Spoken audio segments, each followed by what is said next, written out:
اندام پولیتبوری پارتیا دموکرات کردستان سوریه برئیس عبدالباسط حمو جی آلمانیا و به مرابه لسر جوینا نویساندنا دستور سوریه کویرو و کمیته و دست به جوینین خواه بکه برئیس حمودان باش کرد ناف خدا چه قاسی آماده نه کو بچه سر ماسه نویساندنا دستور سوریه داکو مافین خواه ده دستور دا بجه بک دم باش بو تو تماشاوان هجا وقت کندزانه جی گرا چاره یاش مستندنا جوینا کمیته نویسا دستوری هلبت تشتكي جرينجاج بو كردا يعني نفيسا دستوري بر دستور نبي حمو تشتدي تجبو كردا قزنج تدنينا راستي يعني وقت تشاوا هات رابورا ودا اندامك كرد دوها نا كوميتا دستوري دا اواريما كاميران حاج دكتور حكيم بشار اوانا جبينا دا اماده دبن راستي جي الغوري او جي سربشي اوبوزيسيون دنا وهجمارا كردا نالغوري دي كردا بيغومان لی او دستورا گوبه دانین نه سوریه بین دانین دبی او ولاتین گو قدی در دور و باندور لیتکن او نیگو هیلن دستور به آباکرن و صبح ایروجی او جوینا دستوری گلکی گرنگا دست بید بی در چاره او بری او گابنا هاتنا آویتن او دخاله مهمن هانا گرنگ هانا تینا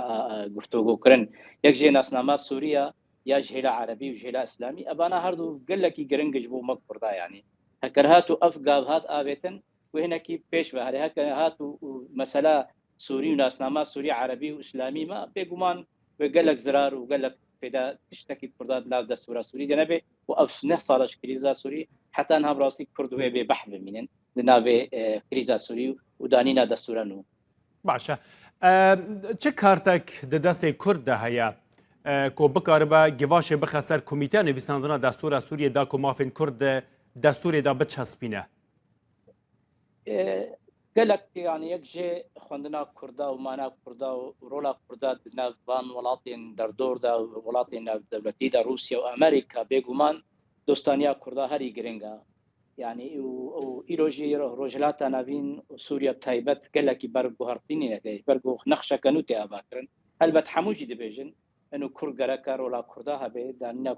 هبونا كردا دستور سوري دا هر بيويستا ام هيفينا جيجو انه كارتي كردا او نياغو بشتغانيا ناب دولتيه وندزانج يعني ايرو دما دستور سوري بسر دنگدانا به يعني براني وكمان بيغومان تشتكي كردا بسرناكه به وندزانج يعني اب ميجيه يعني شوفيني وعربي د سوريا ود العراق التبايد وهريمه ده ممكن سر اواقي ديمقراطي راس سركبي يعني او هيفيا كردا جو براستي بشتغانيا با ولاتين ناب دولتي جو ايرو دوزا غليكور ودوزا كناب دولتي يعني اظن يعني هيفي وكارتين كردا وبيغومانجي كرد يك دستوا يك آليبانا يعني مالا كردي بسر هب و قريبا تشاوا تناقضات ناكوكين با ولاط هذا كان اني خدمت اخويا نتويدا بيغومان وهناكي بحسربا لي مخابن حتى انها كرد نيكن وتايبجي كرد رؤيه ويا سياسي هيلا بوزيشنات هيلا روشا سوريا توايا نصر كرد آلينا ودون دزانجي يعني ساحه سوري ساحه قال لك يقرن ناكوكين ولاطن هرمي شعب داير تيدا باندورا دامي اجا مثلا برسا كردان ببینن برس حاجو اگر هول بیت داین جبوکو هندک کسو اندامین سر به حسده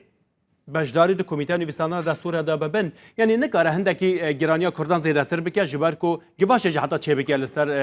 کمیته دنیا نویساندن دستوری جبرکو هم هزاوی هيا همجی چند نافچین سوریه و روجاوی کردستان ده دست و هزه دانه اگر اندام نویجی ده کمیته نویساندن دستور ده هبان جبو کردان نباشتر بو گرانیا کردان نزیده تر بو بيقومان كك جعفر يعني ام وك انا كسيوك انجمانا كردي تجاري نلدجي كردانا ودجي براي خويدين اقول قاربن د كوميتا دستوريه وتجاري جي اما مخصيه يعني ام لي روشا جو او كتنه يعني هسه دوست خور چه نکرن روپر ناکوکی چه دکر بگومان دماغو کرد وقت مگوت يعني اخت سر هبانا ويك آلي بانا بگومان وی کرتا کردا خورت مودوزا کردی دسر ما صح حمو دنیای نل با حمو کسی بقدر قیمت با لاخت کرد بلا ولا بن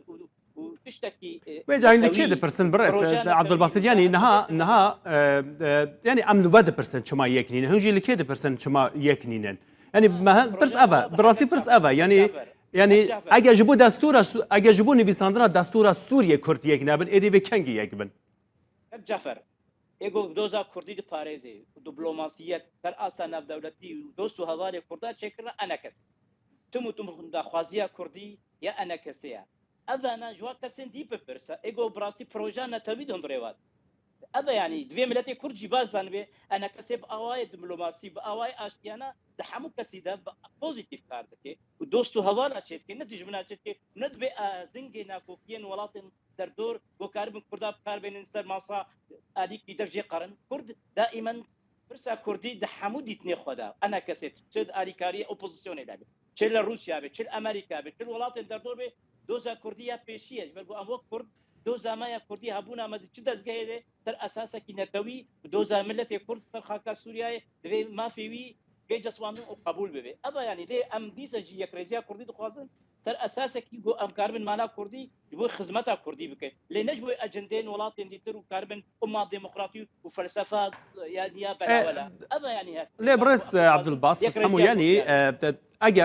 ئەگەر هەنگرانیە بخنە سەر پشتگیریە ناودەوڵەتی و چێکردنا دۆستên ناودەوڵەتی ji bo Kurdan eger dostên navdewletiyên Kurdan tenê ev qasî alîkarî kiribin ku rêjeya Kurd di komîteya nivîsandina destûrê de ji sedî yek be ava çi dostanî û çi piştgiriyeke bihêz e تزانن سیاست بەرژەوەندینە یان ئیرۆ دەما بۆ تورکیایە دەرباسی سووریا دەبێ بە ئەریبوونا رووسیایە بە ئەریبوونا ئەمریکا ئیرۆ نەخشا سووری نەخشەکە ناودەولەتیە مەگەلەوە بەشار ئەسەد پێشکەشیار ڕێژیما سووریا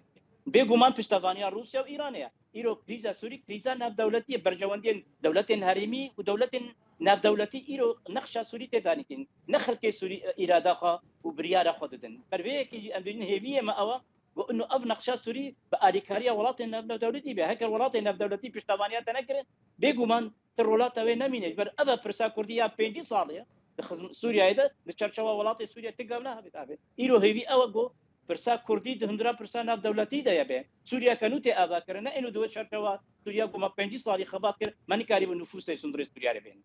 كردما سوريا ده